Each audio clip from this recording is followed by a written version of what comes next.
Okay guys, it's time for another 20-minute daily. Gonna be honest, you're not gonna be too happy that you turned up today. Me neither. It's a lot later in the day. Don't get me started. One of those days, one of those nights in fact. But we're here because it is the 20-minute daily, and it doesn't matter when you do it, but you do your daily 20 minutes. Okay, preferably you create routine, make it the same time, but if you can't get that routine, that doesn't mean you miss it.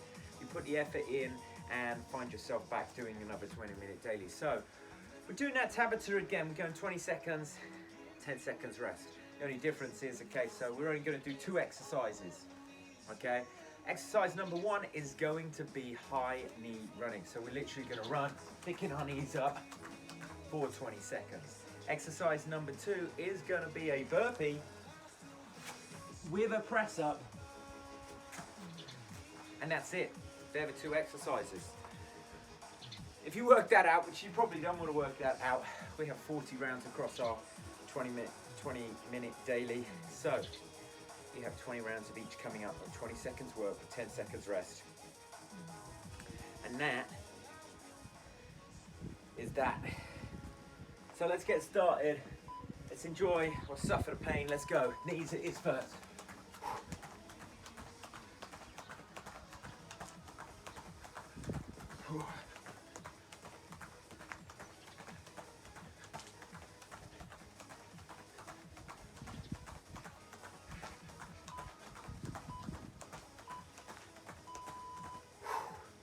Okay, so not too bad, but obviously that's just round 1. We've got a long way to go. All right, burpees with a press up. Let's do it, people.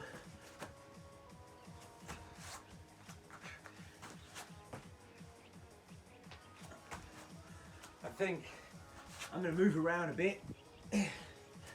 Today's workout, especially in this one. Just to change the view. Improve my scenery. Stare out the window. Mix it up a little bit. We're back to high knees. And that's it. That's all you've got to do. That's the workout. Now mistakenly, the weather is quite cloudy. We've got a little bit of wind here. We are exposed. I do get this little alcove which I hide myself in. But it was cold. Burpees. Make sure that's a good press up. Now, of course, here we are going to get to a point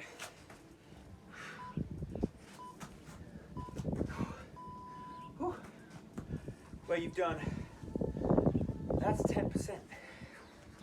That's the way you've got to look at it. Let's run. You might get to a point where the burpee press-ups become very difficult to maintain a good quality press-up.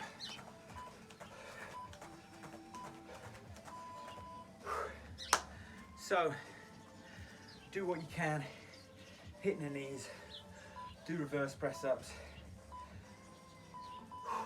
even that reverse press-up folds very nicely into what is that kind of CrossFit burpee, where you've got that hand release on the floor. You've got to hit the deck. Let's go. So, but try and keep it strict for as long as you can. Okay? Try and keep hitting.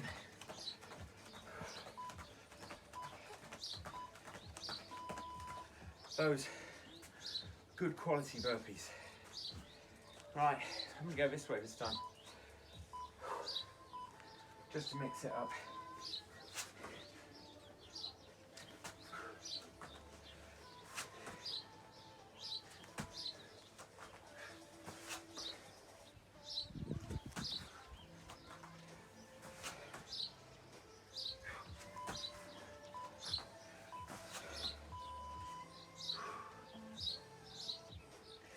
Whilst I'm down here, I'll have a little stretch. I'm going knee running. Let's go. Ah.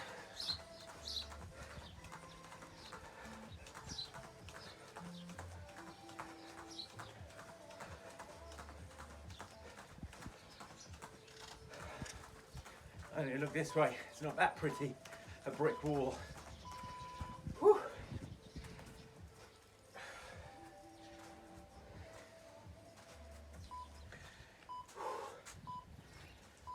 Let's go.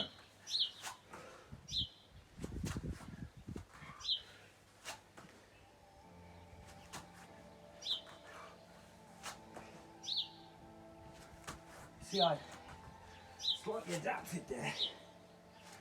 So put my hands down. I'm definitely dropping into that in a slightly different manner, which is fine. Let's go. It's kind of like I'm not hitting that bottom of a burpee, getting a stationary, and then doing a press up. So it wasn't super straight. But I'm probably getting more presses as a result. We'll have an experiment. Let's do the strict one. Ready? Let's go. 1, 2, 3, 4, 5. Okay, so 5 in there for me. All right, so I'll see you in the next round. Let's go, let's run. If I drop into it, how you do. Just so you've got an idea where you are.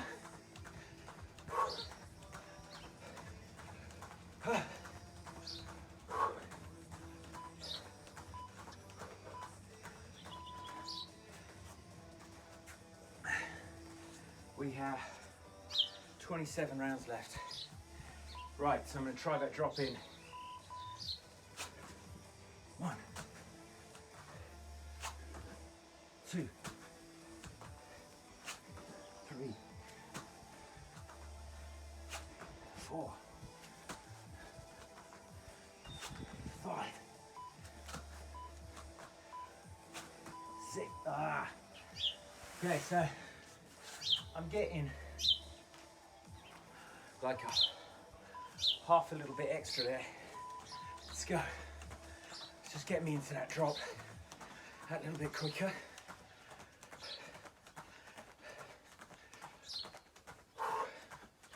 So we've got to balance up what I want to achieve.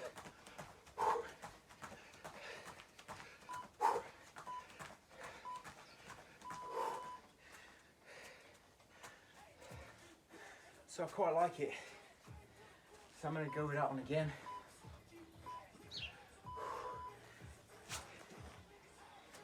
One, 2,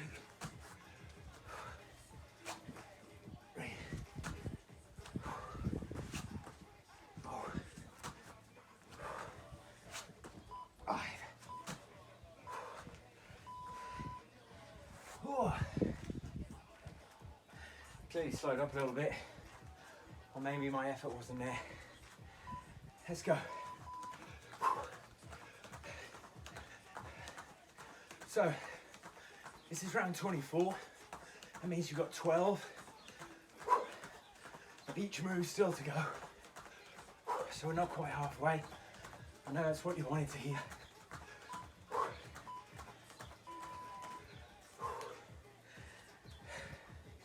I'm thinking I'm controlling this too much. Let's go. 1, 2, 3, 4, 5, 6. Okay, So I count as like 5.5.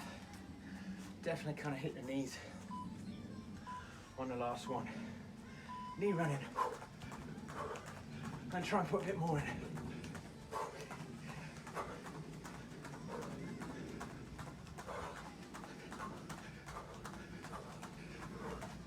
Group of you.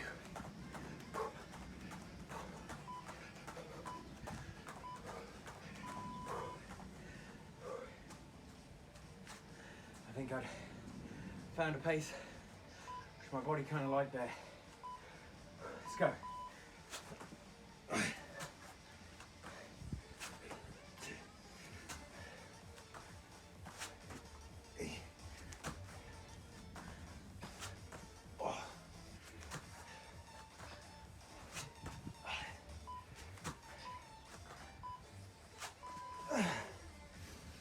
So,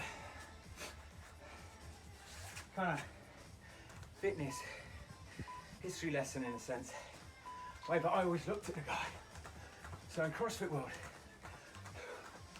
there's a guy called Rich Froning who won CrossFit 6, 7, 8, 9, God knows how many years in a row. An amazing athlete. Total respect. Now, my view of him particularly, let's go, was he was really methodical in his training.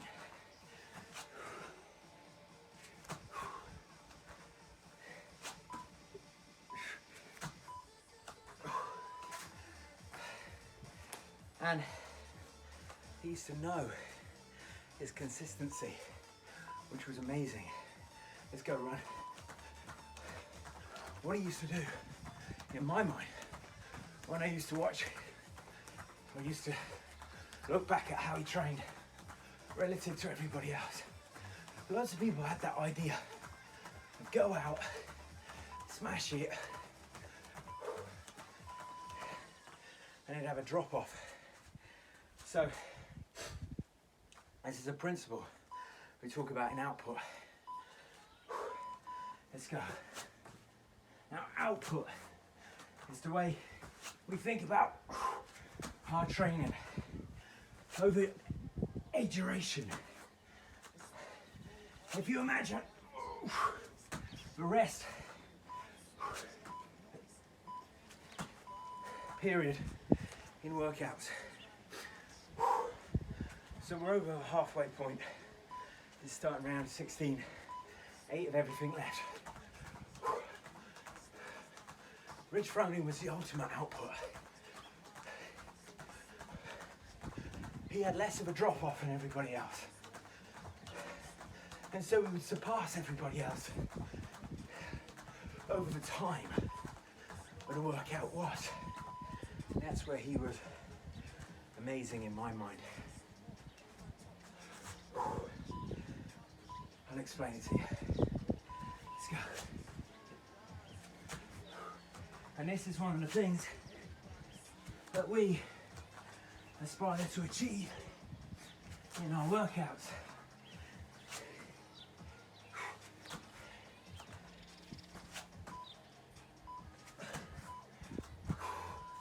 If you go crazy, like nutso, like, so I do it in weight. If you had to shift 1 metric ton, now that being, okay, 1,000 kilograms, and you had to do it however you wanted.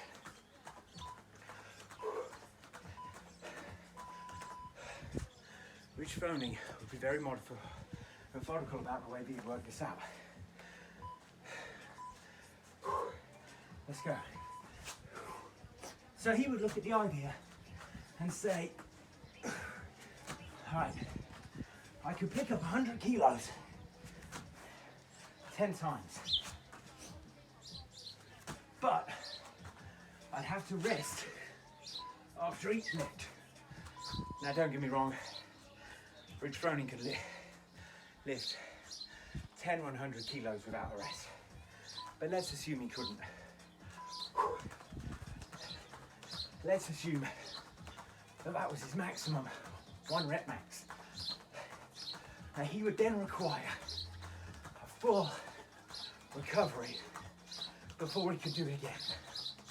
Now, we would say that would be 4 minutes, but let's say in this instance, 20-minute daily, he needed 2 minutes to rest between lifting that weight and putting it back down.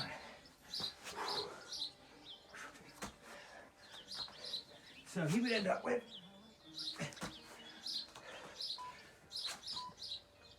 a 20-minute workout to lift a metric ton. All right? But let's go. What he would do instead is look at the idea of where what he would do is say, I'll lift 50 kilos.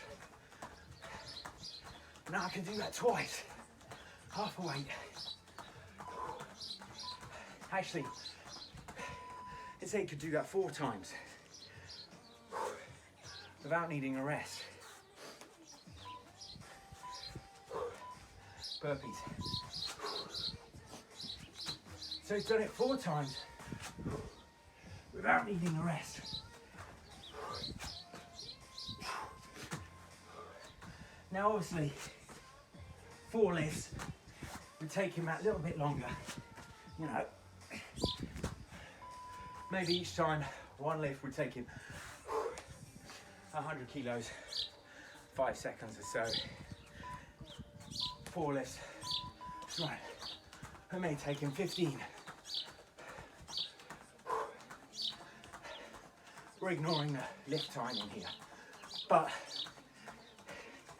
it wouldn't be a long amount of time to do the 4 lifts.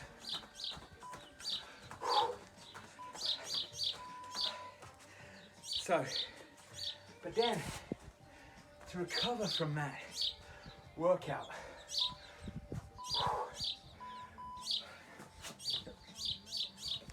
would be half the time, half the weight, half the time. This is just a rough guess principle to demonstrate the maths, but he would do this very specifically, or at least that's how I perceived him. So he'd do 4 lifts of 50 kilos, giving him a 200 kilo lift. And now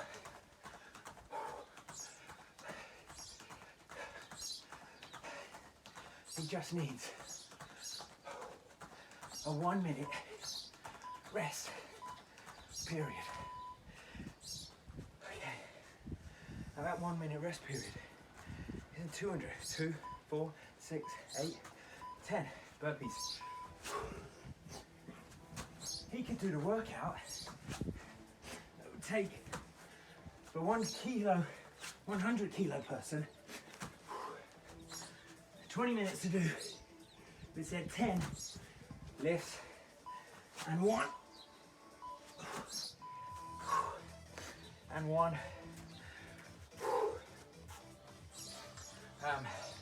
and 2 minute rest. Running, he could do that. Same workout, and took them 20 minutes in 5 minutes.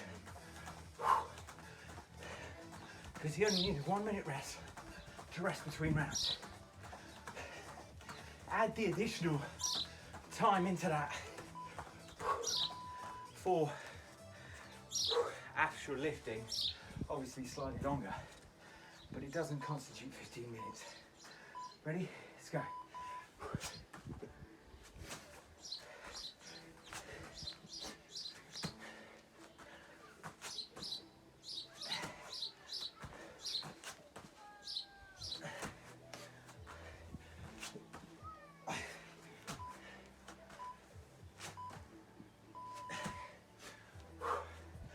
this actually is the final round.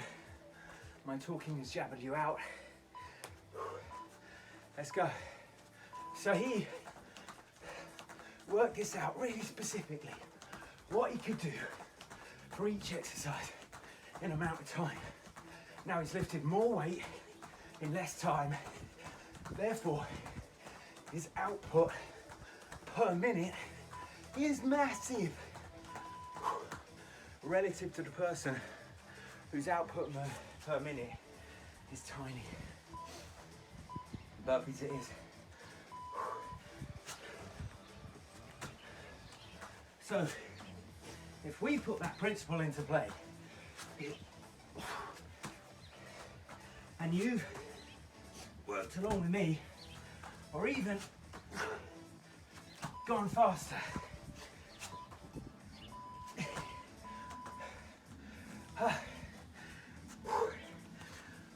you were doing 5 burpee press-ups for every round. You did 20 rounds of 5 burpee press-ups. My maths is right.